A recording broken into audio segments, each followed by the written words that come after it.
পুতুল ডায়েরি ভালোবাসার কুঁড়েঘর, যেখানে প্রতিটি শব্দ লুকিয়ে আছে হৃদয়ের অনুভূতিতে, প্রতিটি নিঃশ্বাসে জন্ম নেয় নতুন প্রেম।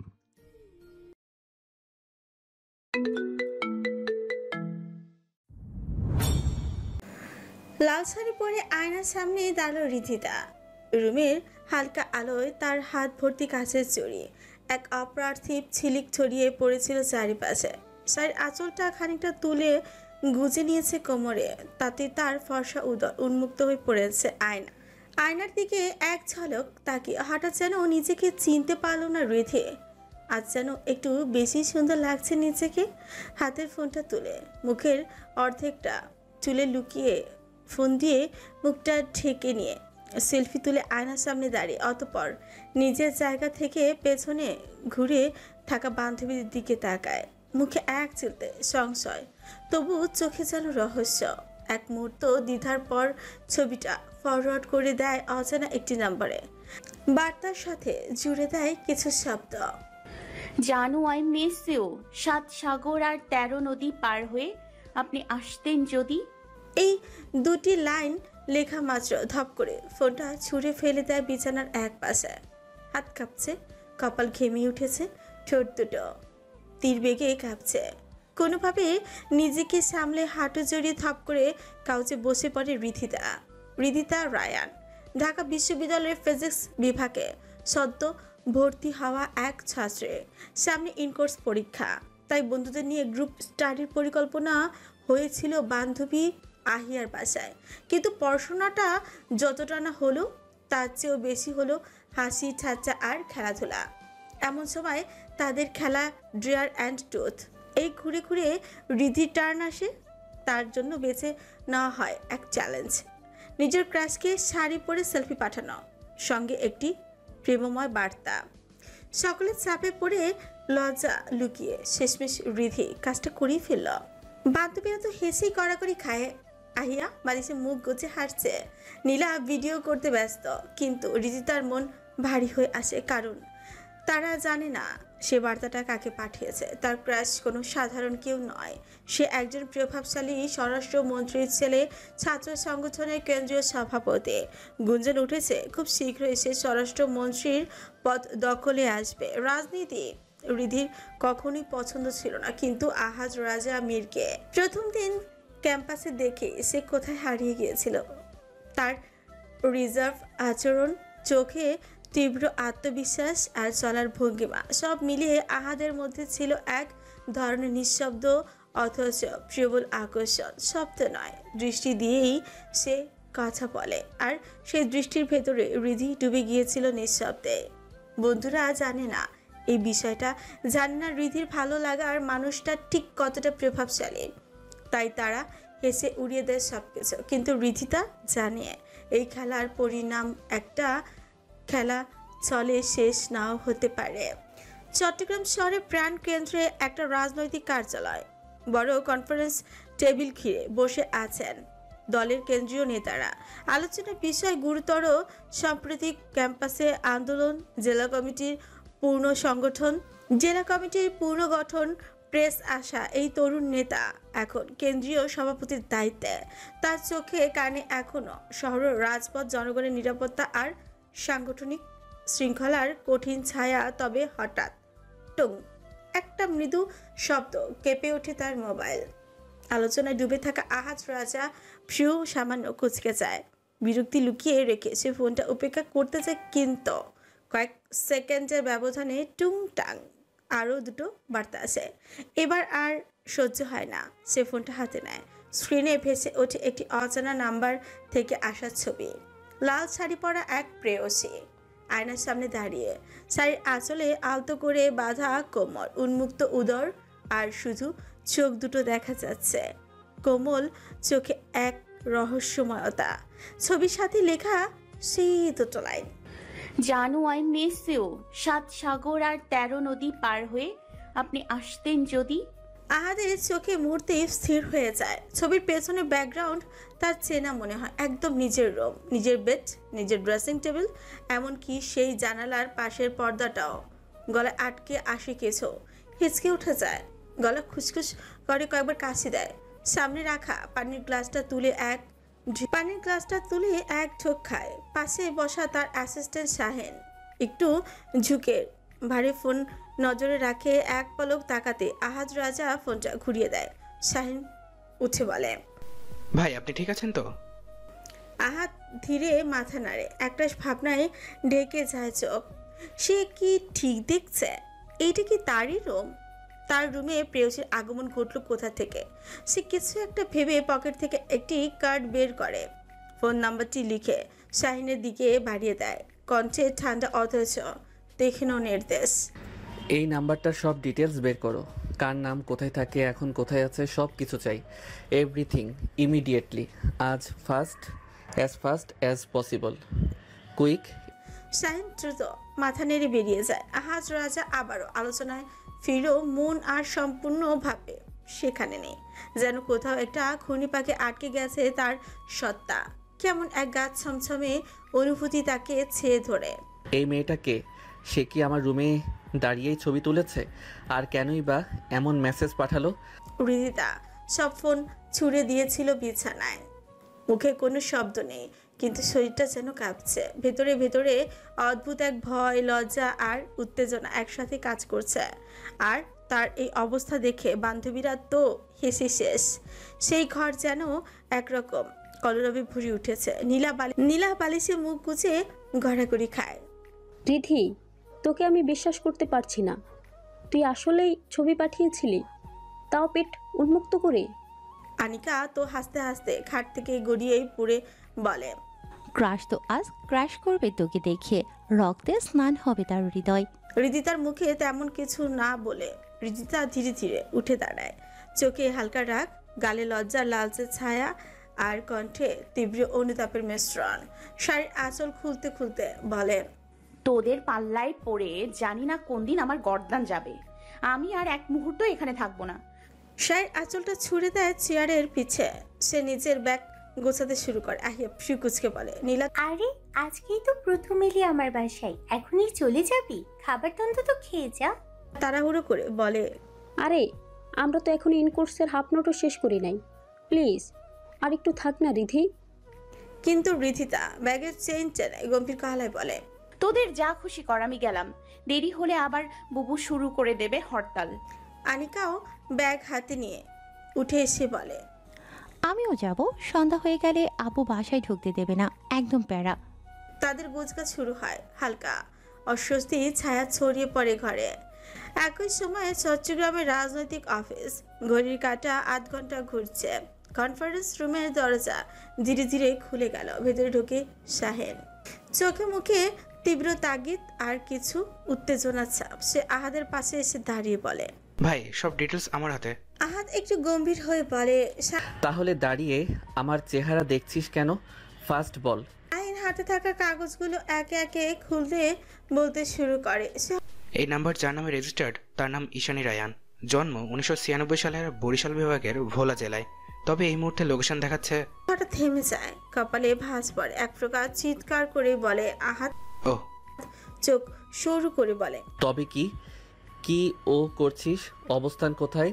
শাহিন একটু মাথা নিচু করে ধীরে বলে, মির হাউস। ভাই আপনার বাসা? সঙ্গে সঙ্গে চেয়ার থেকে লাফিয়ে উঠে দাঁড়ায় সে এক চলতে। বিস্ময়ের সাথে গলার সুর বদলে যায়। মানে আমি ভুল দেখিনি, ওই রুমটা তাহলে আমারই ছিল। ছবিটা তোলা হয়েছে আমার বেডরুমে। শাহিন একটু দ্বিধা নিয়ে বলে, ভাই আপনি কি মেয়েটাকে চিনেন? না মানে উনি তো আপনার ঘরেই। চিনলে কি আর তোকে দিয়ে ডিটেলস বের করাতাম রাবিশ? সরি ভাই। বলে পিছু হটে শাহিন। আহাজ রাজা গভীরভাবে কিছু একটা ভাবে, 2 আঙুল দিয়ে কপাল ঘষে, অতঃপর ধীরে বলে, শাহিন, আমাদের এখনই ঢাকায় ফিরে যেতে হবে। সব ব্যবস্থা কর যত দ্রুত সম্ভব, কুইক। ওকে ভাই। আহিয়াদের বিশাল বাড়ির লোহার গেটটা পেরিয়ে এলো রিধিতা। গেটটা এমনিতেই ভারী, রীতিমতো শব্দ করে বন্ধ হলো পেছনে। তবে তার কানে যেন কিছুই পৌঁছাচ্ছে না। কান নয়, এখন কাজ করছে কেবল হৃদয়, আর সেটাও যেন তার বুক ভেঙে বাইরে চলে আসবে। এই মনে হচ্ছে দুক দুক দুক দুক, তীব্র অনিয়ন্ত্রিত। আতঙ্কিত হৃদস্পন্দন কাঁপছে বুকটা। রাস্তার কিনারে দাঁড়িয়ে চারপাশে যেন কিছুই দেখছে না সে। ব্যাগে হাত ঠুকে কাঁপা কাঁপা আঙুল টেনে বের করে ফোনটা। স্ক্রিনে চোখ পড়তেই সঙ্গে সঙ্গে গলার কাছে কিছু একটা দলা পাকিয়ে ওঠে। সেই নাম্বার। সেদিন কলেজের অফিস রুমে গিয়েছিল ছুটি চাইতে, আর তখনই টেবিলের উপর একটা কার্ড পায় আহাজ রাজামের। সে আবেগের বশে এই নাম্বারটা কালেক্ট করেছিল, তবে ভাবেনি সেই নাম্বারে কখনো মেসেজ করবে। কৌতূহল চাপতে না পেরে হোয়াটসঅ্যাপে অ্যাপ খুলে দেখে মেসেজটি সেখানে সিন করেছে কিনা বোঝা যাচ্ছে না, তবু এক ধরনের ভয় জমে ওঠে মনে। যদি সে পড়ে থাকে, যদি দেখে ফেলে, তাহলে তো তার রক্ষা নেই। নিশ্চয়ই এর জন্য আমার শাস্তিও হতে পারে। কিছু না। সে একটা ঢোক গলাথকরণ করে। রিজিতা বুঝতে পারে অপর প্রান্তের লোকটি তার মতোই হয়তো লাস্ট সিন অফ করে রেখেছে, তাই নিশ্চিত হওয়া সম্ভব না। সে গভীর শ্বাস নেয়। এক মুহূর্ত আর দেরি না করে সে মেসেজটা ডিলিট ফর এভরিওয়ান করে দেয়। 1 সেকেন্ড অপেক্ষা করে আবারও। এবার পুরো নাম্বারটাই কন্ট্যাক্ট থেকেই মুছে ফোনটা বুকের কাছে জড়িয়ে ধরে, চোখ বন্ধ করে ফেলে, যেন বুকের ওপর চাপ দিয়ে একটু প্রশান্তি নিতে পারে। একটা দীর্ঘ নীরব নিঃশ্বাস বেরিয়ে আসে ছোচের ফাঁক দিয়ে। ধীরে ধীরে ঘাড় ঘুরিয়ে একবার তাকায় পেছনে, যেখানে দাঁড়িয়ে ছিল আহিয়াদের বিশাল বাড়ি। বাড়িটা যেন কোনো সাধারণ বাড়ি নয়। চারপাশে উঁচু দেয়ালে ঘেরা, উপর দিয়ে পেঁচানো কাটা তার, যেন নিরাপত্তার মোড়কে লুকিয়ে রাখা গোপন কোনো ইতিহাস। 3 তলা অফ হোয়াইট দালান, সামনের দিকে কালো রঙের র্যাম্প ঘেরা একটা বিশাল গ্যারেজ। সেখানে 4-5টা সাদা কালো গাড়ি সারি দিয়ে দাঁড়িয়ে। সামনে সুইমিং পুল আর ছাদে ধারে জাতীয় পতাকা। বাগানে সাজানো বিদেশি গাছালি সারি যেন। সামনের দিকে কালো রঙের র্যাম্প ঘেরা একটা বিশাল গ্যারেজ। সেখানে 4 থেকে 5টা সাদা কালো গাড়ি সারি করে দাঁড়িয়ে। সামনে সুইমিং পুল আর ছাদের ধারে জাতীয় পতাকা। বাগানে সাজানো বিদেশি গাছগাছালি সারি যেন একটু ঝুঁকে আভিজাত্যের আভা বিলিয়ে দিচ্ছে। সবচেয়ে চোখে পড়ে গেটের পাশে সাদা পাথরের ফলকটি, যেখানে চকচকে রূপালী অক্ষরে খোদাই করা মীর হাউস। শ্বেত পাথরের উপর রোদ পড়ে এখনো ঝলমল করছে নামটা। রিদিতার এক মুহূর্তের জন্য মনে হয় যেন কোনো মন্ত্রীর বাড়ি, যেখানে ঢুকতে গেলে লাগে পরিচয়, প্রমাণ কিংবা অনুমতি। তার হঠাৎ গলা শুকিয়ে আসে। এদিকে আনিকা তার থেকে কয়েক কদম দূরে এগিয়ে গিয়েছে। হঠাৎ ঘুরে তাকিয়ে বলে, কি রে, দাঁড়িয়ে পড়লি কেন? রিদিতা চমকে তাকায়, একটু হেসে মাথা নাড়ে। কিছু না।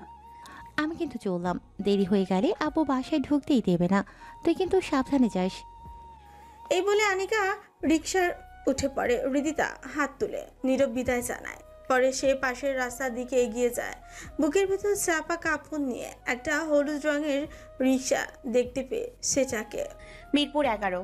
রিকশাওয়ালা মাথা নাড়িয়ে রিকশা থামায়। রিদিতা উঠে বসে পড়ে, হাত ভর্তি কাঁচের চুড়ি সামান্য বেজে ওঠে, সোনার পাতার মতো ঝংকার তুলে।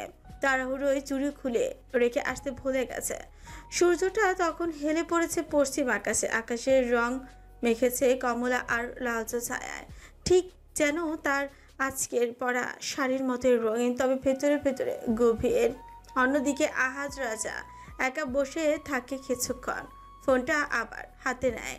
সেই আগন্তুক নাম্বারে ঢুকে দেখে তা মেসেজ ওয়াজ ডিলিট, কিন্তু ছবিটা তো সেভ হয়ে গেছে অটো হোয়াটসঅ্যাপে। সেটাই আবারও ভেসে ওঠে ফোনের স্ক্রিনে। লাল শাড়ি, উন্মুক্ত উদর, রহস্যময় চোখ। আয়নার পাশে দাঁড়িয়ে ছবি তুলেছে এক প্রেয়সী। আহাজ রাজা এক দৃষ্টিতে তাকিয়ে থাকে ছবিটার দিকে, অতঃপর ছুচকামড়ে ধরে এক তীক্ষ্ণ অথচ ব্যঙ্গাত্মক হাসি দিয়ে থেমে থেমে বলে, আই সোয়ার জানু, তার চোখে আগুন আর ছোটে খেলার ছায়া। আপনাকে যদি সামনাসামনি পাই কি হবে আমি নিজেও জানি না। আমার 29 বছরের জীবনে এমন ঘটনা প্রথম ঘটলো, তাও আবার সেই কারিগর আপনি নিজে। তার চোখের দৃষ্টিতে কেমন যেন এক অদ্ভুত ছায়া খেলে যায়। রেডি থাকেন মিস জানু, সেই অনাকাঙ্ক্ষিত দিনগুলোর জন্য। চেয়ারটা ঠেলে সরিয়ে উঠে দাঁড়ায় সে। তার চলার ভঙ্গিতে দৃঢ়তা, চোখে এক ধরনের প্রতিজ্ঞা। রুমের দরজা খোলা, গম্ভীর মুখে দ্রুত পায়ে আহাত বেরিয়ে যায় কনফারেন্স রুম থেকে। এদিকে রিস্কা চলতে শুরু করে, কিন্তু হৃদিতার মনের ভেতর এখনো তোলপাড়। সে মনে মনে দোয়া দূরত পড়তে থাকে যেন তার পাঠানো ছবি আর মেসেজ না দেখে। তবুও প্রশ্ন থেকে যায়। সেই ছবি কি সে দেখেছে? যদি দেখে থাকে তাহলে তাহলে কি তেমন কিছু হবে? তার কি এত সময় আছে নাকি? অযথা এই সবের পেছনে সময় নষ্ট করবে না নিশ্চয়ই। এই অজানা আশঙ্কার ভেতর দিয়েই চলতে থাকে হৃদিতা রায়ানের জীবনের সবচেয়ে অনাকাঙ্ক্ষিত অধ্যায়ের দিকে। চট্টগ্রাম থেকে মাত্র 40 মিনিটের ভেতরে প্রাইভেট বিমানে করে ঢাকায় নেমে আসে আহাজ রাজামের। বিমানবন্দর থেকে বাড়ি ফিরতে আরও 15 থেকে 20 মিনিট লাগে। সময় তখন সন্ধ্যা 7:45। বাড়ির বিশাল গেট দিয়ে একসাথে ঢোকে তিনটে কালো গাড়ি। সামনের গাড়িতে 2জন অ্যাসিস্ট্যান্ট নাহিদ আর শাওন, সাথে নিরাপত্তা রক্ষী। মাঝের গাড়িতে আহাজ রাজা নিচে, সাথে তার বিশ্বস্ত অ্যাসিস্ট্যান্ট শাহেন। পেছনের গাড়িতে তার ব্যক্তিগত গার্ডদের দল করা পাহারায়। গাড়ির কাজ ভেদ করে ঘরের আলো ঝলমল করে চোখে ভাসে। গাড়ি থামতেই ভেতরে হঠাৎ নিস্তব্ধতা নেমে আসে, যেন বাড়ির প্রতিটি ইট পাথর জানে বাড়ির ছেলে বাড়ি ফিরে এসেছে। আহাত নামতেই বুকের ভেতর এমন অজানা অনুভূতি ছড়িয়ে পড়ে। ভেতরে গটগট শব্দ তুলে হাঁটতে শুরু করে। ড্রয়িং রুমে ঢুকতে চোখে পড়ে চারপাশের দৃশ্য। কোনার চেয়ারে চোখে চশমা, ফোনে মনোযোগ দিয়ে বসে আছেন তার মা আফরোজা শেখ। গম্ভীর মুখ, তবুও চোখে মুখে একটা অদৃশ্য মায়া। আরেক কোণে তার ছোট চাচি, মেয়েকে পড়াচ্ছেন 9 বছরের আদিবা। আহাত তাকে চাচি আম্মু বলেই ডাকে। আদিবা খাতায় লিখছে, আর তার মিষ্টি গলার জবাব শুনে বোঝা যায় পড়ার চাপ তাকে খুব একটা স্পর্শ করে না। এদিকে মেঝেতে আছোয়া হয়ে কানে হেডফোন গুঁজে গেম খেলছে তার চাচাতো ভাই আদিল মেয়ের। বয়স 22 পেরিয়ে 23 ছুঁই ছুঁই, অথচ তার বাজরামি এখনো যায়নি। কোনার আরেক পাশে তার বিদেশি পোষা কুকুরগুলো সাথে খেলা করছিল ছোট চাচা আশফাক মেয়ের। কালো কুকুরটার নাম সিরিয়াস, বাদামি কুকুরটার নাম কোকো। আহাত না থাকলে চাচাই তাদের যত্ন নেন। তার সাথে আহাদের একটা আলাদা বন্ধুত্বপূর্ণ সম্পর্ক আছে। চারপাশের কর্মচারীরা নীরবে কাজ করে যাচ্ছে। আহাত এবার দ্রুত সিঁড়ির দিকে এগোতে চাচা ডাক দেন, আহাদ, এত তাড়াতাড়ি চলে এলি কেন? কোনো ঝামেলা হলো নাকি? অস্থির দেখাচ্ছে তোকে।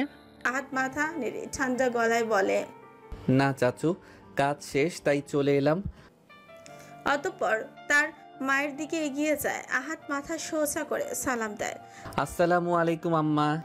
ওয়ালাইকুম আসসালাম। এত তাড়াহুড়া করছো কেন? কি হয়েছে? আহাত জোর করে মুখ শক্ত করে রেখে বলে, কিছু না আম্মা। আর কিছু না বলে দ্রুত সিঁড়ি বেয়ে উঠে যায় ওপরে, সোজা নিজের রুমে ঢুকতেই বুকের ভেতর আবারও কেমন অজানা এক অনুভূতি ভর করে। এবার চোখ বুলায় চারপাশে, সবকিছু যেন স্বাভাবিক। তার দৃষ্টি আচমকা আটকে যায় চেয়ারের উপর ফেলে রাখা লাল শাড়িতে। মুহূর্তেই বুক থক করে ওঠে। এটাই তো সেই শাড়ি যেটা পরে এক প্রেয়সী তার কাছে ছবি পাঠিয়েছিল। শাড়িটা হাতে তুলে নিয়ে নিজে প্রশ্ন করে, শাড়ি এখানে পড়ে আছে, তাহলে প্রেয়সী গেল কোথায়? কণ্ঠ হঠাৎ ভারী হয়ে ওঠে। সে উচ্চস্বরে চিৎকার করে ডাকে, আহিয়া, আহি।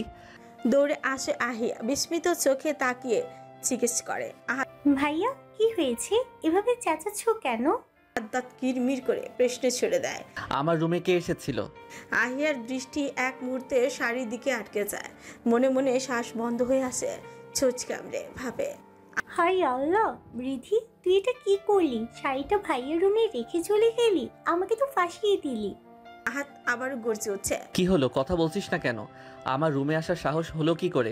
আহিয়া তড়িঘড়ি করে বলে, সরি ভাইয়া, আসলে আমরা ফ্রেন্ডরা মিলে গ্রুপ স্টাডি করছিলাম। তোমার রুমটা বড়, তাই এখানে। আহাত ফ্রিকুচকে শাড়িটার দিকে তাকে প্রশ্ন করে, গ্রুপ স্টাডি? শাড়ি পরে? আহিয়া তোতলাতে বলে, না মানে পড়া শেষে একটু মজা করে শাড়ি পরিয়েছিলাম আমার এক ফ্রেন্ডকে। এখন কোথায় সেই ফ্রেন্ড? ওরা তো সবাই বাসায় চলে গেছে। বাসা কোথায়? অ্যাড্রেস দে কুইক। আহিয়ার চোখে ভয়ে সে আমতা আমতা করে বলে, কেন? এখন ওদেরকেও কি তোমার রুমে আসার শাস্তি দেবে? আহাদের কণ্ঠ বরফের মতো ঠান্ডা। যদি তুই একা একা সব শাস্তি নিতে পারিস তাহলে কষ্ট করে ওদের খুঁজবো কেন? না না, দিচ্ছি। আহিয়া কেঁপে ওঠে, হাত কাঁপতে কাঁপতে একটা কাগজ ঠিকানা লিখে দেয়। আহিয়া কেঁপে ওঠে, কাপা হাতে কাঁপতে কাঁপতে একটা কাগজে ঠিকানা লিখে দেয়। তারপর শাড়িটা হাতে তুলে নিতে গেলে আহাত হুঙ্কার দেয়। তোকে শাড়ি নিতে বলেছি, যেখানে ছিল সেখানেই রাখ। আহিয়া থমকে দাঁড়ায়। কেন? থাপড়াইয়া তোর চেহারার নকশা পাল্টাই দিব, যা বলছি তাই কর। আহিয়া শাড়িটা আবার আগের জায়গায় রেখে দৌড়ে বেরিয়ে যায়। আহাত কিছুক্ষণ দাঁড়িয়ে থাকে, তারপর ধীরে শাড়িটা তুলে মুখের কাছে আনে। নতুন কাপড়ের গন্ধের সাথে মিশে আছে অদ্ভুত এক মেইলি সুবাস, যেন কোথাও থেকে এসে তার স্নায়ুতে আগুন ধরিয়ে দিল। এক মুহূর্ত নিঃশব্দে দাঁড়িয়ে থেকে শাড়িটা ছুঁড়ে মারে বিছানায়। অতঃপর যেভাবে গটগট করে ঢুকেছিল সেভাবেই গটগট করে বেরিয়ে যায় বাড়ি থেকে। আজ রাজাকে বাড়ি থেকে বের হতে দেখে সঙ্গে সঙ্গে শাহিন, নাদিম আর শাওন দৌড়ে আসা। নাহিদ আগে এগিয়ে এসে বলল, ভাই কি হলো, কোনো সমস্যা কি? আপনাকে সিরিয়াস লাগছে? আজ রেগে হেসে বলে। আমি সিরিয়াস, তাই সিরিয়াস লাগছে। শাওনের দিকে তাকিয়ে বলল, গাড়ি রেডি কর, এখনই এক জায়গায় যেতে হবে, কুইক। নাহিদ আর শাওন মাথা নেড়ে দ্রুত ব্যবস্থা করতে এগিয়ে যায়। শাহিন একটু দ্বিধায় থাকে, অতঃপর জিজ্ঞেস করলো, ভাই মেয়েটাকে কি পেয়েছেন? আহাদের চোখে আগুন ছাঁচালো কণ্ঠে বলে, পেলে কি আর এখন খুঁজতে বের হতাম? রাবিশ। শাহিন একটু শীতলতা ধরে রেখে মাথা নেড়ে বোঝালো, সরি ভাই। এরপর তিনটি গাড়ি একসাথে রাতের শহরে ছুটতে শুরু করে। নীলাকে আহাদ আগে থেকেই চেনে। নীলা তার বাবার বন্ধুর মেয়ে, ছোটবেলা থেকে আহিয়ার সাথে পড়ে, তাই তার খোঁজ নেওয়ার প্রয়োজন হয়নি। কিন্তু বাকি দুজনের খোঁজ নিয়ে জানা যায় সে যে মেয়েটাকে খুঁজছে সে মিরপুর 11-তে থাকে। রাস্তার ওপর গাড়িগুলো জরুরি অ্যালার্ম বাজায়, লাইট ঝলমল করে। গাড়িগুলো রাতের শহরে আলো কেটে ছুটে চলে, যেন কোনো গোপন উদ্দেশ্যে ছড়িয়ে দিচ্ছে। মিরপুর 11-তে পৌঁছে তিনটি গাড়ি থামে 11 তলার ভবনের সামনে। আহাদের অজানা প্রেয়সী এই ভবনে 6ষ্ঠ তলায় থাকে। তখন সময় প্রায় 9:15। লিফট ধরে তারা 6 তলায় ওঠে। কয়েকবার বেল চাপানো হয় শাওনের দ্বারা, তবু দরজা খোলা হলো না। একসময় ভেতর থেকে বের হয় মিলি কণ্ঠ। নাহিদ কারা আপনারা, এখানে কি চান? ধৈর্য ধরে বলে, দরজাটা খুলুন, তারপর বলছি। মেয়েটি এবার সন্দেহের চোখে বলে, দেখুন আমি আপনাদের চিনি না, বাসায় তেমন কেউ নেই, আপনারা কাকে চান? আহাদের ধৈর্য এখন টানাপোড়েনের শেষ সীমায়। একটু বিরক্ত হয়ে দেয়ালের কাছে হেলান দিয়ে দাঁড়ায়। চোখে কালো চশমা, অবচেতন ভাবে ফোন হাতে তুলে আবারও সেই ছবিটা দেখলো। শাওন এবার পরিচয় দিল। ঠিক তখনই দরজায় টিক করে খুলে গেল। দরজা খুলতেই দেখা যায় বেগুনি সাদা থ্রি-পিস পরে এক মেয়ে দাঁড়িয়ে আছে, গায়ের রং উজ্জ্বল শ্যামবর্ণ। শাহিন এগিয়ে গিয়ে বলে, আমরা ঈশানী রায়ানকে খুঁজছি। মেয়েটি ভয় পেয়ে মাথা নাড়ে। জি আমি ঈশানী রায়ান। হাত ফোঁচ করে চোখের কালো চশমা খুলে তাকালো। একবার ভালো করে মেয়েটাকে পরখ করলো, চোখে চোখ মিলিয়ে দেখে। পরে শাহিনকে মাথা নেড়ে বোঝালো, না এটা সেই মেয়ে না। শাহিন বুঝে গেল আহাদের ইঙ্গিত। সে আবার ঈশানীর দিকে ফিরে বলল, দেখুন মিস ঈশানী। ঈশানী কিছুটা ভয়ে উত্তরে বলল, মিস না মিসেস, আমি বিবাহিত, আমার একটা মেয়ে আছে 8 বছরের। আহাদ চোখ বড় বড় করে তাকায়। হোয়াট? শাহিন পরিস্থিতি সামলে এগিয়ে বলে, দেখুন ঈশানী, আপনি আজকে সারাদিন কোথায় কোথায় গেছেন তার ডিটেলস চাই। ঈশানী একটু ভয় পেয়ে কাঁপতে কাঁপতে বলে, আসলে আমি তেমন কোথাও যাইনি, শুধু মেয়েকে স্কুলে দিতে গেছি আর আনতে গেছি। আসার পথে হাসপাতাল গিয়েছিলাম, আমার ননদ অসুস্থ, তাই তাকে দেখতে গিয়েছিলাম, তারপর বাসায় ফিরেছি। শাহিন বলল, কিন্তু আপনার ফোনের তথ্য তো অন্য কথা বলছে। ঈশানী থেমে ভেবে বলে, ও আসলে আজকে আমি ফোনটা আমার ছোট বোনকে দিয়েছি, ওর ফোনটা নষ্ট হয়ে গেছে, সার্ভিসিংয়ে দিয়েছে, ওর ভার্সিটি আছে, তাই আজকের জন্য ওকে দিয়েছিলাম। আহাদ এগিয়ে এসে দাঁত চেপে নিজের রাগ নিয়ন্ত্রণ করে বলল, হোয়ার ইজ ইয়োর সিস্টার? আসলে ও সন্ধ্যের পর হাসপাতালে গেছে আমার ননদকে দেখতে। Who is hospital? ইবনে সিনা।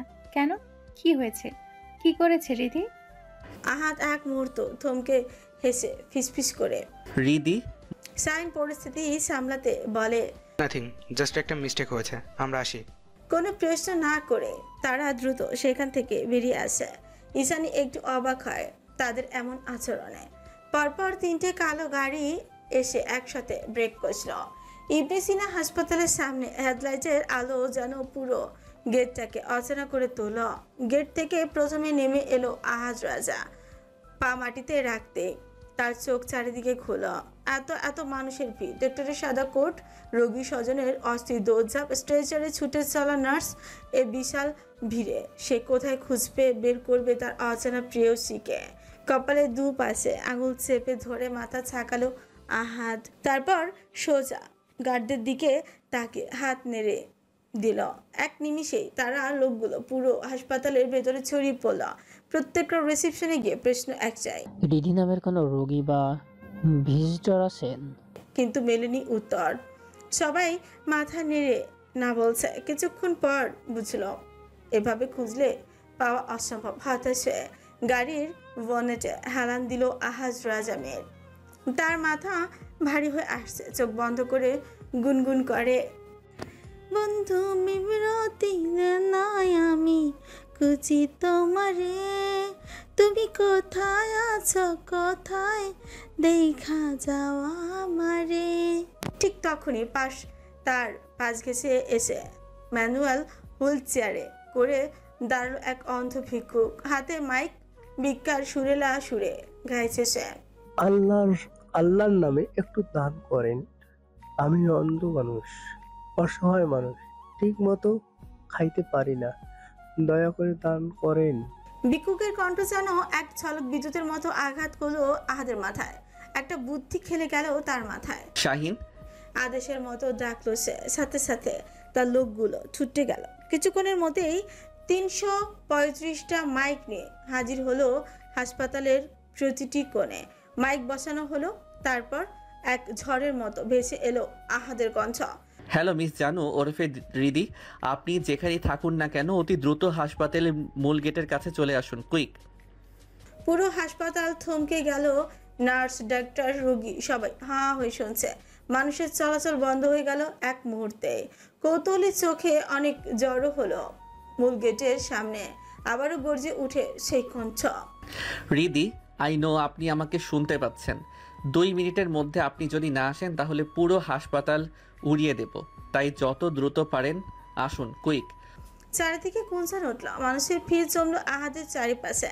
অনেকেই ফিসফিস করতে লাগলো, কে রিদি? আসলে কি হচ্ছে? এরই মধ্যে 3জন মেয়ে এগিয়ে এলো সামনে। প্রত্যেকে জানালো, আমার নাম রিধি। আহাদ একে একে 3জনের দিকে তাকালো। তাদের চোখে চোখ রাখলো, পরখ করলো গভীরভাবে। কিন্তু না, এদের কারো ভেতর নেই সেই অচেনা পরিচিতর ঝলক। শাহিন এগিয়ে এসে বলল, ভাই, পুরো হাসপাতালে এই 3জন ছাড়া আর কেউ নেই রিদি নামে। আহাদের চোখে আগুন জ্বলে উঠল। ওই ঈশানী মেয়েটা বলেছিল তার বোন এসেছে এখানে, তাহলে এরই মধ্যে হাওয়া হয়ে গেল।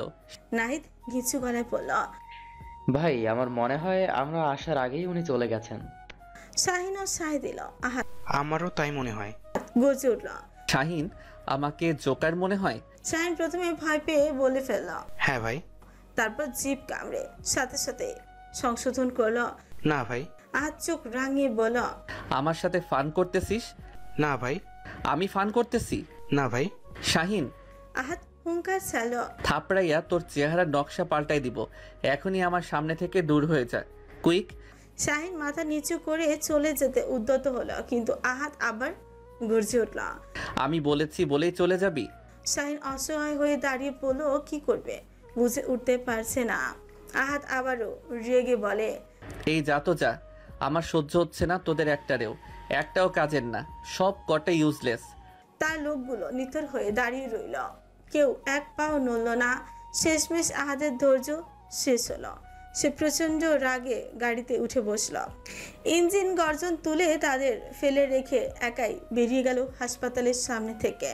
তার লোকেরা নিঃশব্দে দাঁড়িয়ে শুধু একে অপরের দিকে অসহায় দৃষ্টিতে তাকিয়ে রইল। কারো কণ্ঠে কোনো শব্দ নেই, শুধু প্রশ্নটা ভেসে বেড়াতে থাকলো সবার মনে।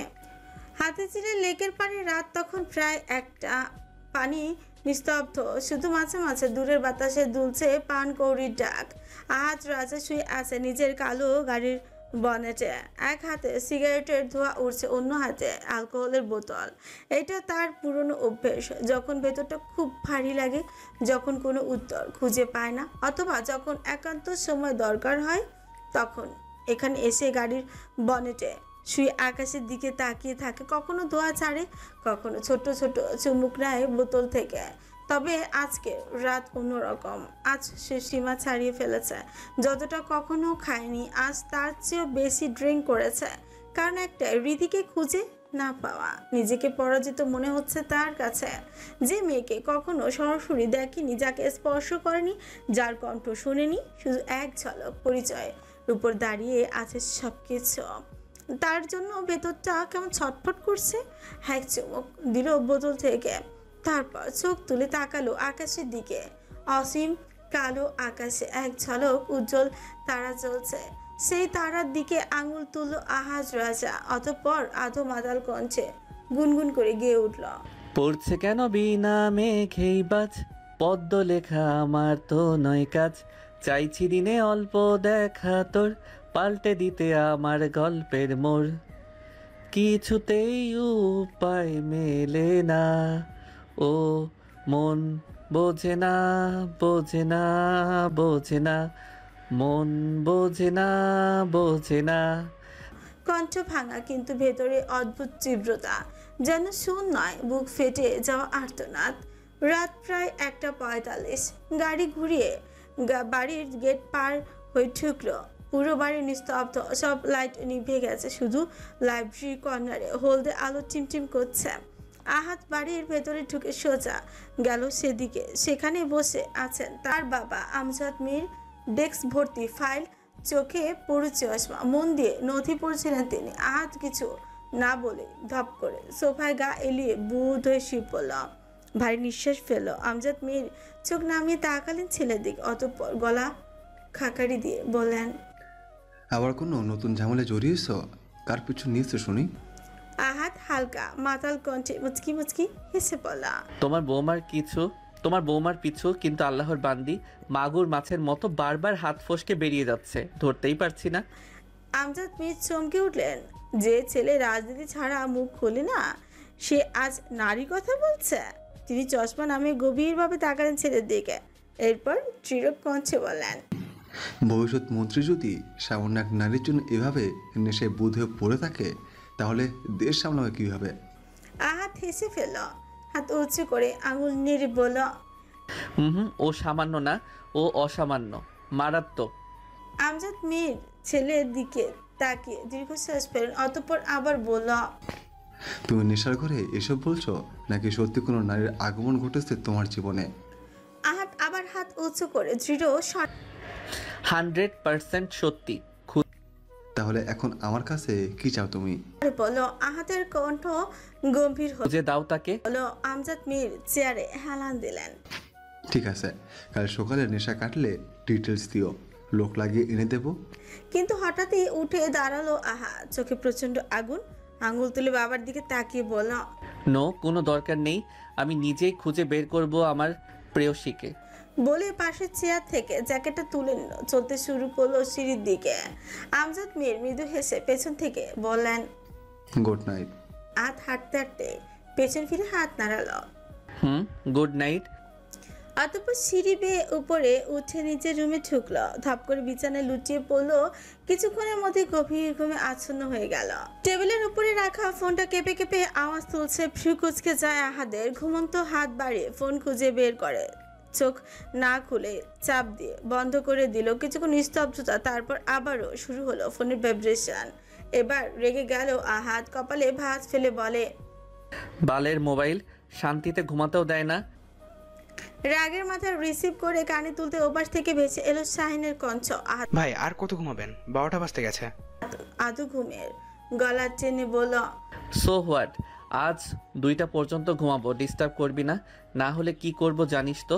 শাহিন চুপ করে 1 সেকেন্ড, অতঃপর হালকা ব্যঙ্গতা মিশিয়ে বলল, ভাই সময় 12টা না, আপনার 12টা বাজতে গেছে। আহাত চোখ কুচকে গেল। মানে মানে আপনার সেই প্রিয়সীর কলেজ টাইম শেষ হয়ে গেল বলে, এখন না গেলে আবার হাত ফসকে যাবে। আহাদের চোখ কুচকে গেল। প্রেয়সী শব্দটা শুনতে আহাদের ঘুম ভেঙে গেল একদম। ফট করে চোখ বড় বড় করে তাকালো পাশের টেবিলে রাখা ঘড়ির দিকে। চোখ গেল সময় প্রায় 12টার কাটা ছুঁই ছুঁই। দাঁত কিরমির করে উঠে বসলাম। আর তুই এখন আমাকে ফোন দিয়ে এসব বলতেছিস এখন? ভাই সকাল 9টা থেকে কল করতেছি, আপনি বারবার কল কেটে দিচ্ছিলেন। আহাদ আর কিছু না বলে রাগে আবার ফোন কেটে দিল। তাড়াহুড়ো করে উঠে দাঁড়াতে গিয়েই থপ আবার বিছানা লুটিয়ে পড়লো। চোখ পড়লো নিজের শরীরে, সেই লাল ছাইটা গায়ে তার পেছানো। মুহূর্তেই থমকে গেল। অতঃপর হালকা মুচকি হাসলো নিজের অজান্তে। এইভাবে শাড়িতে পেঁচিয়ে রাত কাটালাম, অদ্ভুত বটে। কিন্তু সময় তো আর থেমেনি। সে তাড়াতাড়ি করে উঠে শাড়িটা গুছিয়ে রাখতে গেল আলমারিতে, কিন্তু শাড়ি লম্বা যেন অন্তহীন। কয়েকবার চেষ্টা করেও ভাঁজ করতে পারল না। শেষে বিরক্ত হয়ে সেটাকে একটা গোল বলের মতন গুটিয়ে আলমারির ভেতর ঠুসে দিলাম। যাই হোক, পরে সামলাবো। এরপর বাথরুমে ঢুকে দ্রুত শাওয়ার নিল। চুল ভিজে কপালে ঝুলছে, তবুও আয়নায় একবার নিজের দিকে তাকিয়ে হেসে নিল। পকেটে ওয়ালেট গুজে গর্জন করে বলল, জানো, এবার আপনাকে যদি পাই থাপড়াইয়া চেহারার নকশা পাল্টাইয়া দিব। দ্রুত পায়ে বেরিয়ে গেল বাড়ি থেকে। ইঞ্জিন শার্টারের গর্জন উঠল চাকা ঘুরতেই। ধুলো উড়ল চারিপাশে। ক্লাস শেষ করে ডিপার্টমেন্টের সামনে একটা টেবিলে বসে আড্ডা দিচ্ছিল 4 জন মেয়ে, আহিয়া, নীলা, আনিকা আর মৃত। ক্যাম্পাসের বাতাসে হাসি ঠাট্টার শব্দ ভেসে আসছে। হালকা বাতাস বইছে বটগাছের নিচে। হঠাৎ দূর থেকে ভেসে এলো টায়ারের চিৎকার। একসাথে থমকালো কয়েকটা কালো গাড়ি। সবাই অবাক। পুরো ক্যাম্পাসে চোখ ঘুরে গেল সেদিকে। দেখা গেল কালো গাড়ির দরজা খুলে হুড়মুড়িয়ে নামছে একদল মানুষ।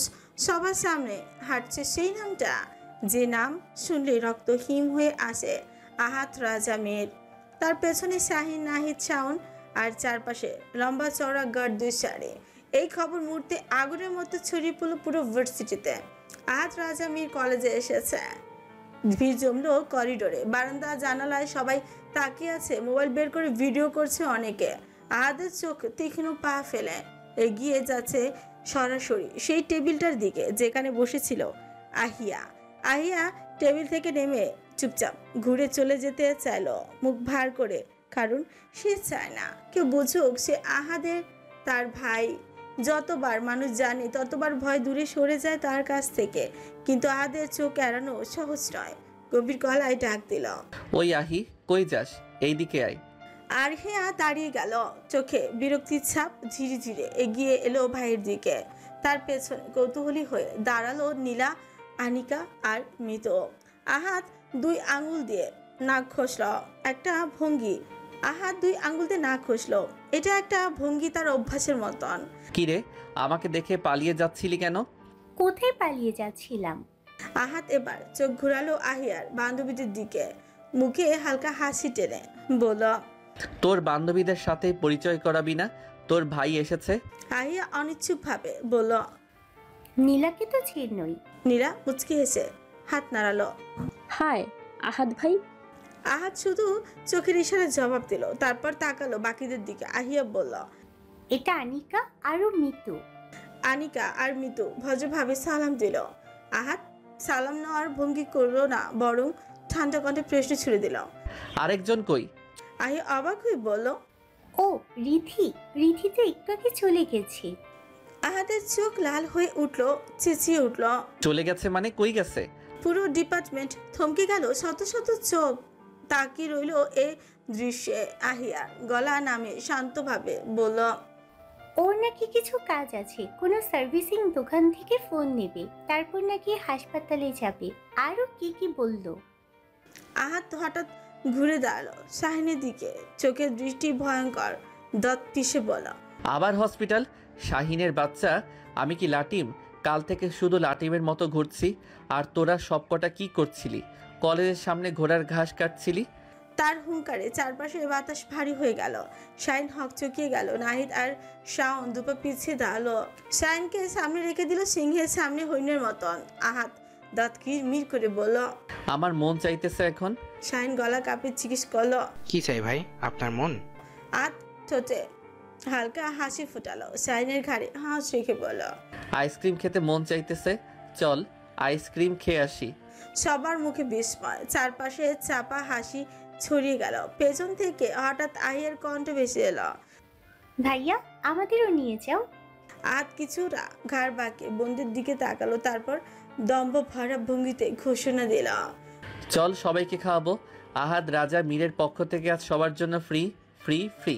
পুরো ক্যাম্পাস যেন এক মুহূর্তের জন্য বজ্রপাত হলো, কিন্তু আহাদের দলের লোকেরা যারা ভেতরে ভেতরে কাঁপছে তারা বোঝে ভাই হঠাৎ খুশি হলে তার পেছনে লুকিয়ে থাকে আরো বড় ঝড়ের আগমন। ভার্সিটির গেট পেরিয়ে রাস্তার অপর পাশে একটা বিশাল আইসক্রিম পার্লার, সেখানে ভেতরেই এক কোণে বসেছে আহিয়া, নীলা, আনিকা আর মিতু। সবার হাতে ঠান্ডা ঠান্ডা কাপে আইসক্রিম, হালকা রোদে ঝলমল করছে সেই কাপের রঙিন স্কুপগুলো। আহিয়া ধীরে সুস্থে খাচ্ছে, নীলা কিছুটা চুপচাপ, কিন্তু আনিকা আর মিতু চোখ ঘুরিয়ে ঘুরিয়ে তাকাচ্ছে অন্য টেবিলের দিকে, যেখানে বসে আছে আহাদ, রাজা, মীর।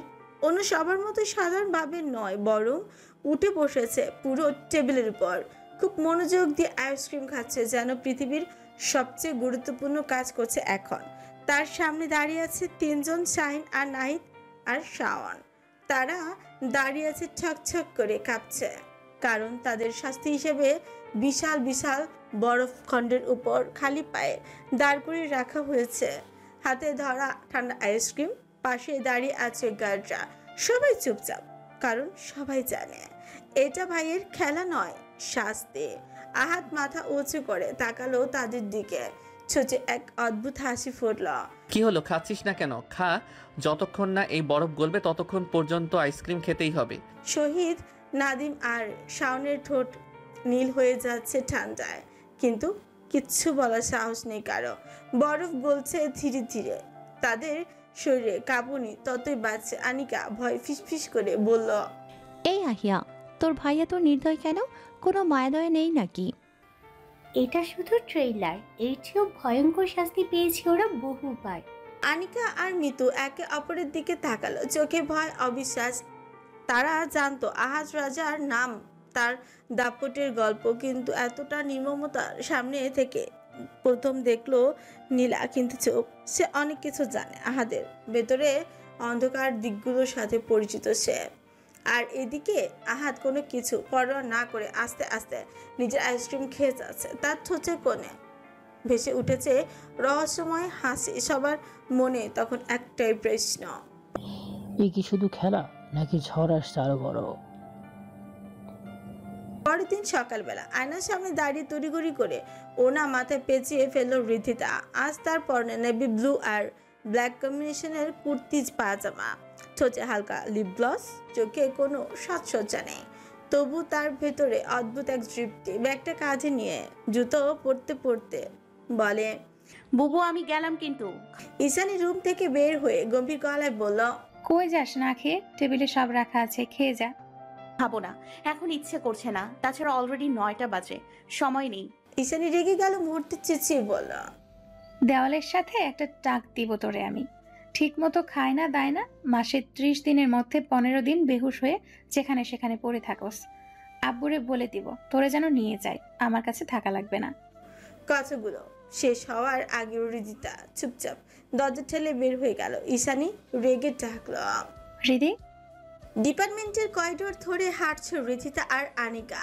দুজনের বন্ধুত্ব অন্যদের চেয়ে আলাদা, তারা দুজন একটু বেশি ঘনিষ্ঠ, কারণ দুজনেরই মধ্যবিত্ত পরিবার থেকে আসা। আনিকার বাবা নেভি অফিসার, ছোট্ট পরিবার, এক ভাই এক বোন। আর ঋদিতার পরিবার বড়, 4 ভাই বোন। বড় ভাই ইব্রাহিম, তারপর ঈশানী, এরপর সে নিজে, আর সবার ছোট বোন রাইসা। তার বাবা একজন শিক্ষক আর মা গৃহিণী।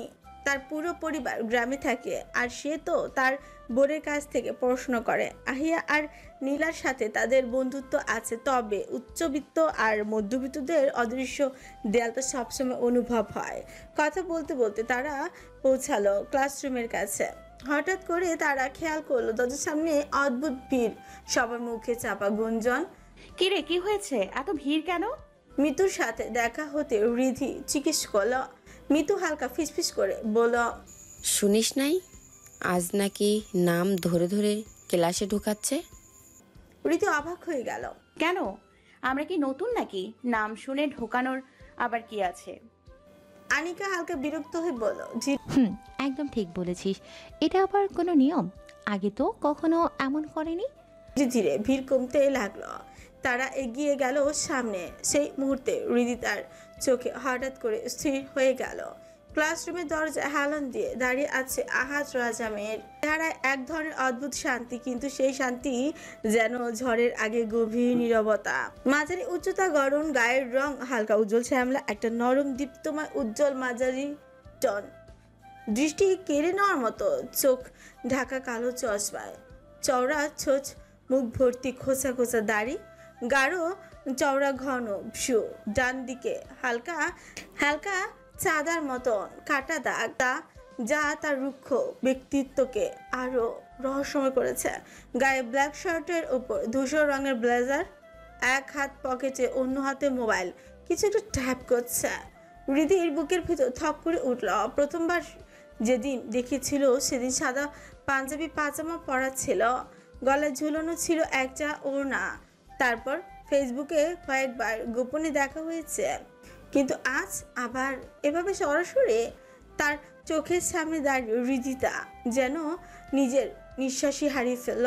মুহূর্তেই মনে পড়ে গেল সেই মেসেজের কথা। যদি আজ সে চিনে ফেলে, যদি বুঝে যায় সবকিছু। হঠাৎই দুপা পিছিয়ে এলো হৃদি। মনে হলো ঘুরে চলে যাওয়া ছাড়া কোনো উপায় নেই, কিন্তু আনিকা হাত টেনে ধরল। কই যাস, ক্লাস করবি না? হ্যাঁ। শাহিন নাম ধরে ডেকে ভেতরে ঢোকাচ্ছিল সবাইকে। প্রথমে আনিকা নিজের নাম বলল, শান্তভাবে ভেতরে ঢুকতে গেল। এরপর ঋতিতার পালা। শাহিন তাকে জিজ্ঞেস করল, নাম? গলা শুকিয়ে এলো, তবু ঋতিতা বলল, হৃদিতা। এক মুহূর্ত ভেতরে বাতাস জমাট বাঁধল। চোখের আগুন আর অচেনা উন্মাদনা। ঠোঁট থেকে বেরিয়ে এলো সেই শব্দ, মিস জানো। ঋতিতা মুহূর্তে চমকে থাকালো। সারা শরীর যেন বরফের ন্যায় জমে গেল, কিন্তু নিজেকে সামনে নিয়ে কড়া গলায় বলল, না, আমার নাম হৃদিতা রায়ান। আহাত চোখে রাঙিয়ে আবারও বলল, মিস জানো। হৃদি এবার রাগ সামলাতে পারল না।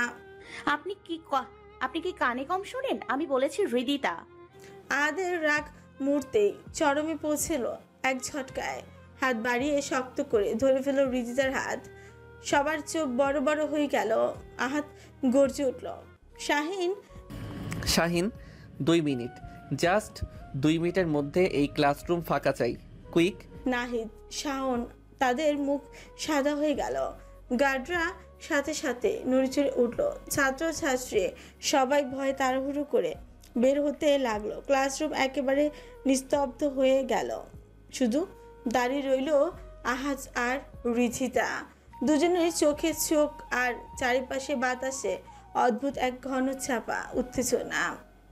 এক হাত দিয়ে ক্লাসরুমের দরজাটা টেনে বন্ধ করে দিল আহাদ। দরজাটা শব্দ যেন গোটা রুমে প্রতিধ্বনি হলো। চারপাশে হঠাৎ যেন নির্জনতা থেমে নেমে এলো। কেবল শ্বাসের শব্দগুলো শোনা যাচ্ছে, হালকা কাপা নিঃশ্বাস। মুহূর্তের মধ্যে সে এক ঝটকায় রিধিকে দেয়ালের সাথে চেপে ধরল। রিধি 2 হাত মাথার উপর তুলে এক হাত শক্ত করে ধরে রেখেছে, অন্য হাতটা তার কোমরে, আর নিজের বুক আর পায়ের জোর এমনভাবে আটকে দিয়েছে সে সামান্য নড়াচড়ার উপায় নেই। রিদিতা শিউরে উঠল ভয়ে।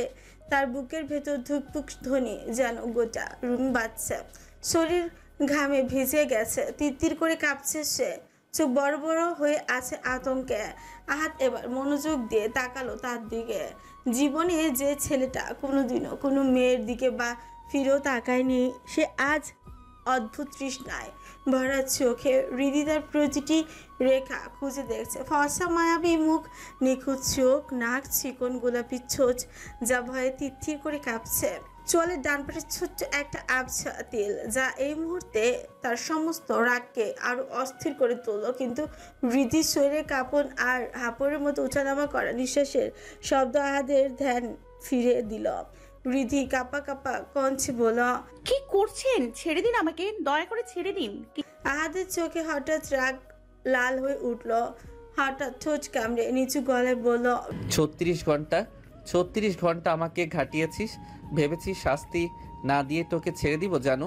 রীতি বিভ্রান্ত ভয়ে বুকটা কেঁপে উঠল তার। কি বলছেন আমি বুঝতে পারছি না, প্লিজ ছেড়ে দিন না আমাকে। আহাত তার দাঁত কিরমির করে আরো শক্ত করে চেপে ধরল। কজনকে এভাবে শাড়ি পরে ছবি পাঠিয়েছিস? হ্যাঁ, কজনকে আমার মতো করে সিরিয়াস করেছিস জানো? রীতি যেন জমে গেল মুহূর্তে, মাথায় বাজ পড়ার মতন শিহরণ বয়ে গেল সারা দেহে। শাড়ি পরা সেই ছবির কথা ভেবেই তার মাথা ছিমছিম করে উঠল। মানে আহাত রাজা সবই দেখেছে? কাপা গলায় আমতামতা করে বলল, ওই মেসেজ আপনার জন্য ছিল না, ভুল করে চলে গেছে। হাত আরো কাছে ঝুঁকে এলো, চোখে ঝিলিক, ছোটে তীক্ষ্ণ বাঘ। তাহলে কার জন্য ছিল বল, আমি এখনই নিজের হাতে তার দাফনের কাজ সেরে আসি।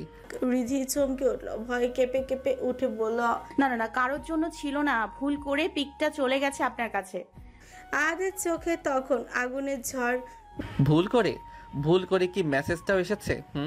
রিধিতা মরিয়া হয়ে মোচড় দিয়ে বের হয়ে যাওয়ার চেষ্টা করলো, কিন্তু আহাদের বাঁধনের ভেতর থেকে বের হওয়া অসম্ভব। তার নিঃশ্বাস ঘন ঘন পড়ছে, বুকের ভেতর চেপে আসছে কষ্ট। শেষমেশে উপায় না পেয়ে আহাদের বাহুতে দাঁত বসিয়ে দিল। আহাত ব্যথায় চোখ মুখ কুচকালো বটে, কিন্তু ছাড়লো না, বরং ঠান্ডা কণ্ঠে ফিসফিসিয়ে করে বলা, ভুল যখন করেছেন তখন শাস্তি তো আপনাকে পেতেই হবে মিস জানু। হৃদির চোখে ভয় ছলছল করে উঠল। মানে? আহাত নিষ্পৃহ কণ্ঠে বলা, এই বেঞ্চের উপরে উঠে দাঁড়াও। কেন? আমি বলেছি তাই, কুইক। হৃদিতা কাঁপতে কাঁপতে বেঞ্চে উঠে দাঁড়ালো, আর আহাত লেকচারারের টেবিলে লাফ দিয়ে উঠে বসলো। হৃদির নাজুক শরীর কাঁপছে, তিত্তির করে, চোখে ভয়, গালে লজ্জা। আহাত কর্কশ কণ্ঠে হুঙ্কার দিল, এবার কান ধরে 36 বার উঠবস করো। হৃদি স্তব্ধ, অসহায়। না হ্যাঁ, কুইক। কি হলো, দাঁড়িয়ে আছো কেন? আমার চেহারা দেখার এখনো অনেক টাইম আছে, শুরু করো। Ready, 1 2 3 start. হৃদিতা বাধ্য হয়ে কানে ধরে উঠবস শুরু করলো। আহাত ঠোঁট চিপে নিজের হাসি সংযত করল, তবুও চোখে মুখে হালকা মুচকিয়ে ভাঁজ স্পষ্ট। অথচ হৃদিতা চোখ বেয়ে অশ্রু গড়িয়ে পড়ছে ভয়ে, লজ্জা, অপমানে। আহাত কাউন্ট করলো, এক এক করে 36 বার শেষ হলো। আহাত টেবিল থেকে লাফিয়ে নেমে এলো হৃদিতার কোমর চেপে ধরে এক ঝটকায় নিচে নামিয়ে আনলো। নিচে নামলেও হৃদি মাথা নিচু করে দাঁড়িয়ে রইল। এটা আহাদের মোটেও পছন্দ হলো না, কর্কশ কণ্ঠে বলে উঠল, কিন্তু এই আল্লাহর বান্দি, এই তাকাও আমার দিকে। হৃদিতা তবু মাথা নিচু করে রইল, কারণ সে জানে তার চোখে চোখ পড়ে সে আর দ্বিতীয়বার দাঁড়িয়ে থাকতে পারবে না। আহাত এবার আরো ক্ষিপ্ত হলো। আজও এত কষ্ট করে খুঁজে বের করলো শুধু এই চোখের দিকে একটু তাকাবে বলে, অথচ সে চোখ নামিয়ে রেখেছে। কোনো অগ্রিম বার্তা ছাড়ে ঠেস করে একটা থাপ বসিয়ে দিল হৃদির কোমল গালে। শব্দটা যেন দেয়ালে ভেদ করে প্রতিধ্বনি হলো। হৃদিতা চমকে উঠলো, ব্যথায় কুকিয়ে গেল সে। মাথাটা কেমন যেন ঝিমঝিম করছে, চোখের সামনে সবকিছু ঝাপসা হয়ে গেল। এক নিমিষে ঢলে পড়লো আহাদের কোলে। সকালে না খেয়ে এসেছে, তার উপর পছন্দের মানুষটার কাছ থেকে এই লজ্জাজনক শাস্তি, অপমান, থাপ্পড় সব মিলিয়ে তার পক্ষে সহ্য করা আর সম্ভব হলো না। আহাত হতভম্ব হয়ে তাকিয়ে রইল নিস্তেজ মুখটার দিকে। বুকটা ধক করে উঠলো, চিনচিন ব্যথা ছড়িয়ে পড়লো বুকের ভেতর। তার চোখে অদ্ভুত এক মুগ্ধতা, এক অচেনা আবেশ। এক মুহূর্ত পর ধীরে ধীরে তার মাথাটা নিজের বুকে চেপে ধরলো। কাঁপতে থাকা আঙুলের ছোঁয়ায় চুলগুলো সরালো, ভাঙা নিঃশ্বাসে বলল, আমার সময় নষ্ট করেছিস, আমাকে লাটিমের মতো ঘুরিয়েছিস, পাগল বানিয়ে ফেলেছিস আমাকে। মুখ বুজে সহ্য করেছি, আর তুই সামান্য একটা থাপ্পড় সইতে পারলি না জানো?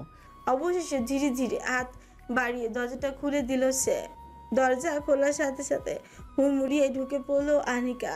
পেছনে শাহিন, আহাদের বাহুতে নিস্তেজ হয়ে পড়ে আছে হৃদিতা। অচেতন, সাদা ফ্যাকাশে মুখ, ছোচের রং যেন মিলিয়ে গেছে। ছুটে গিয়ে আঁকড়ে ধরে ডাকে আনিকা, চোখে মুখে আতঙ্ক, কণ্ঠে কাঁপন।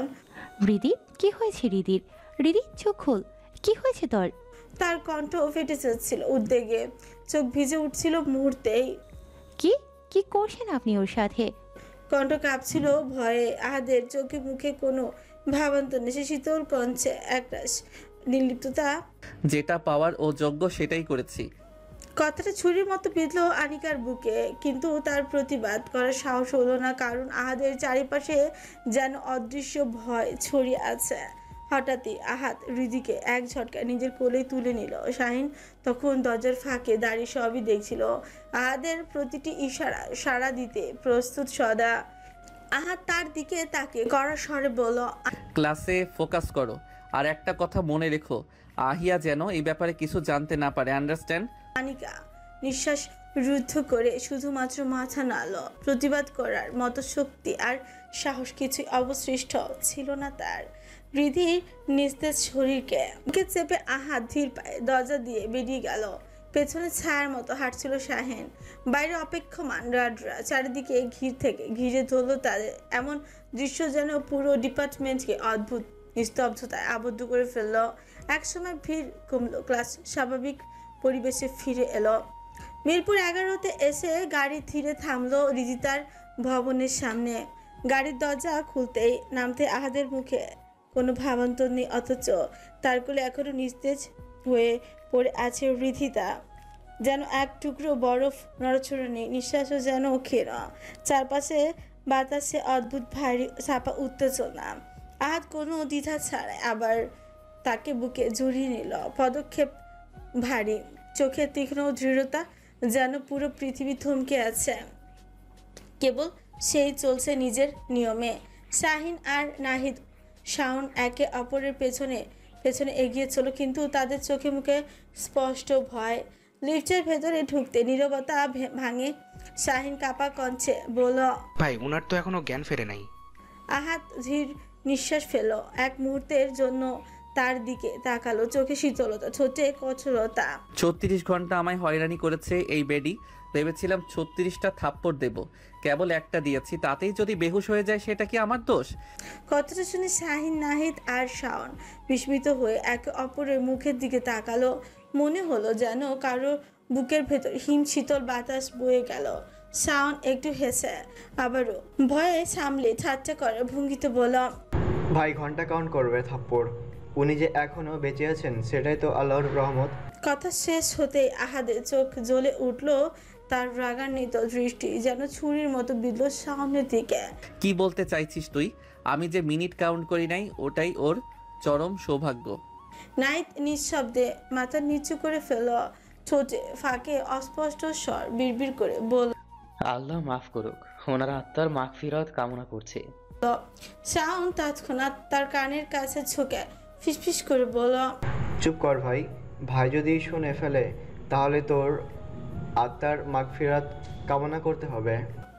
নাহিদ শিউরে উঠল, আর একটা শব্দ উচ্চারণ করলো না। কয়েকবার কলিং বেল চাপতে ভেতরে থেকে দরজা খুলে দিল ঈশানী। দরজার ফাঁক গলেই দৃশ্যটা দেখে সে ভরকিয়ে গেল। আহাদের কোলে নিস্তেজ রিধিতা। রিধি, কি হয়েছে ওর? আয় রিধি। কঞ্চ কেঁপে উঠল ঈশানী, চোখ বড় বড় হয়ে গেল আতঙ্কে, কিন্তু আহাদ যেন কিছুই শুনল না। কোনো কথা না বলে সরাসরি ভেতরে ঢুকে গেল। চারিপাশে কারো উপস্থিতির তোয়াক্কা না করে সোজা ড্রয়িং রুমে গিয়ে রিধিতাকে আস্তে করে কাগজে শুয়ে দিল। এক মুহূর্ত নিঃশব্দে তাকিয়ে থাকলো ওর দিকে, অতঃপর হাতের উল্টো পিঠ দিয়ে নিজের নাকটা হালকা করে ঘষে নিল, যেন ওই মুহূর্তের অস্বস্তি কিংবা অদৃশ্য রাগকে সামলে নিতে তার এই সামান্য ভঙ্গিমাই যথেষ্ট। ঈশানী হতভম্ব হয়ে হৃদিতার নিস্তেজ শরীরের পাশে বসে পড়ল। হাত কাঁপছিল তার, কঞ্চ ভারী। কি হয়েছে রিধি? কি করেছেন ওর সাথে? আহাত শিকুচকে তাকালো, চোখে শীতল দৃষ্টি, কর্কশ কঞ্চ উত্তর দিল, কি হয়েছে সেটা না হয় আপনার বোনের জ্ঞান ফিরলে জিজ্ঞেস করিলেন। কথাগুলোতে এমন একরাশ গা শিউরে ওঠা শীতলতা ছিল, যেন প্রতিটি শব্দ হিমশীতল ছুরির মতো বুকে বিঁধছে। হৃদিতার মাথার কাছে বসে ধীরে ধীরে কপালে হাত বুলাতে লাগলো। তার কণ্ঠে হালকা রাগ, কিন্তু সেটা যেন দুশ্চিন্তার আড়ালে লুকোনো। কতবার বলেছি খেয়ে যা খেয়ে যা, তা খাবে না, না খেয়ে বের হবে আর যেখানে সেখানে অজ্ঞান হয়ে পড়ে থাকবে, কোনো কথা শোনে না আমার। ঈশানীর কথায় আহাদের ভ্রু খানিকটা কুঁচকে গেল। তার ছোচে হালকা টান, চোখ থেমে গেল ঋতুতার শান্ত কোমল মুখের উপর। নিস্তেজ দেহের মাঝে লুকিয়ে আছে যেন এক অদ্ভুত শক্তি, এক অদৃশ্য চ্যালেঞ্জ যেটা আহাতকে টেনে রাখে আবার দূরেও ঠেলে দেয়। কিছুক্ষণ নীরব তাকিয়ে থাকার পর সে গভীর গলায় বলল, আমি আসছি, সামলে রাখবেন আপনার বোনকে আমার আমানত হিসেবে। এটুকু বলে দরজার দিকে এগিয়ে গেল, কিন্তু হঠাৎই থেমে আবার ঘুরে তাকালো। দৃষ্টি এবার সরাসরি ঈশানীর চোখে গেঁথে দিল। ছোচে এক শীতল ব্যঙ্গাত্মক নিয়ে বলল, আর হ্যাঁ, এরপর যদি খেতে না চাই আমাকে ইনফর্ম করবেন, আমি এসে থাপ্পড় খাবার খাইয়ে দিয়ে যাব।